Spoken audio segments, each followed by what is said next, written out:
Bonjour tout le monde. Alors pour ceux qui ne me connaissent pas, je me représente, je m'appelle Denis Agré, je suis médecin, j'ai fait la faculté de médecine à Montpellier. Je me rappelle pour Midi Libre en face parce qu'ils n'ont pas l'air d'avoir compris que j'avais des diplômes et que j'ai fait santé publique et médecine d'urgence.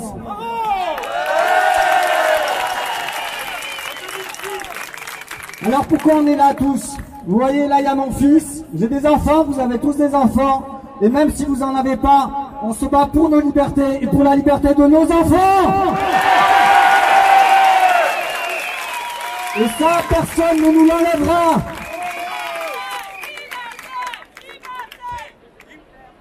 Vous avez compris que les vaccins pour les enfants, personne ne touchera à nos enfants si on ne le veut pas. Et il est absolument indispensable de rester solidaire. Et merci à vous tous d'être ici aujourd'hui, encore avec cette chaleur et sur cette place. Vraiment, je suis très heureux que vous soyez là. Merci.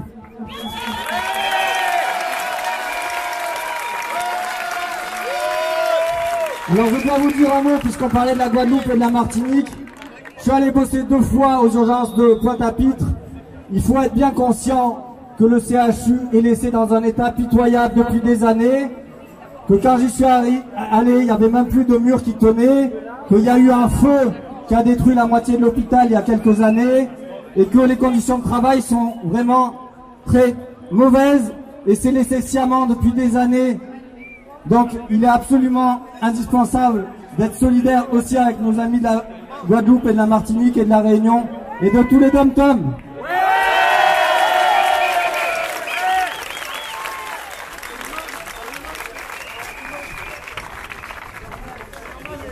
Je dois dire un mot à l'intention des DRH et des directeurs qui auraient le zèle de faire un bon applicateur de protocole et d'être des bons collaborateurs ou des trop bons élèves. Il est bien évident que si vous décidez de vouloir mettre à pied des salariés parce qu'ils ne sont pas vaccinés, cela s'appelle de la discrimination pour état de santé. C'est écrit dans le code pénal.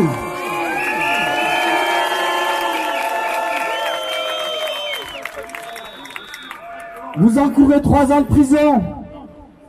Et est-ce que vous feriez encore aujourd'hui de la discrimination par rapport à une couleur, à une orientation sexuelle ou à une orientation religieuse?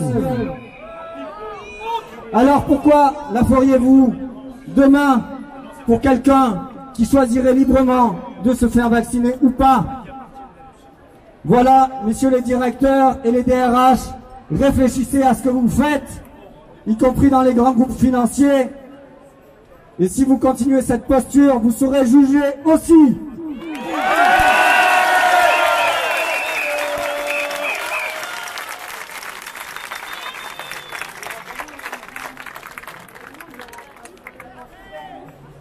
Et une dernière chose pour vous rappeler toute la bonne action qu'on peut porter tous ensemble, et j'ai eu beaucoup de témoignages ces temps-ci qui m'ont conforté dans mon discours.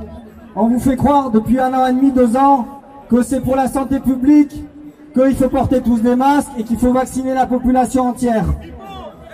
La vraie santé publique, c'est de parler des questions où on est plus ou moins conscient de nos consommations, que ça soit le tabac, l'alcool, la sédentarité ou la malbouffe.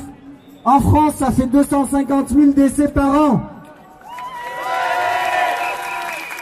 Et si vous voulez aider les soignants et soulager les hôpitaux, demain, si vous diminuez vos consommations de tabac, d'alcool, que vous faites 1/4 d'heure de sport par jour et que vous mangez un peu plus sainement des fruits et des légumes, vous allez diminuer la mortalité en quelques mois et vous allez soulager les hôpitaux et les soignants.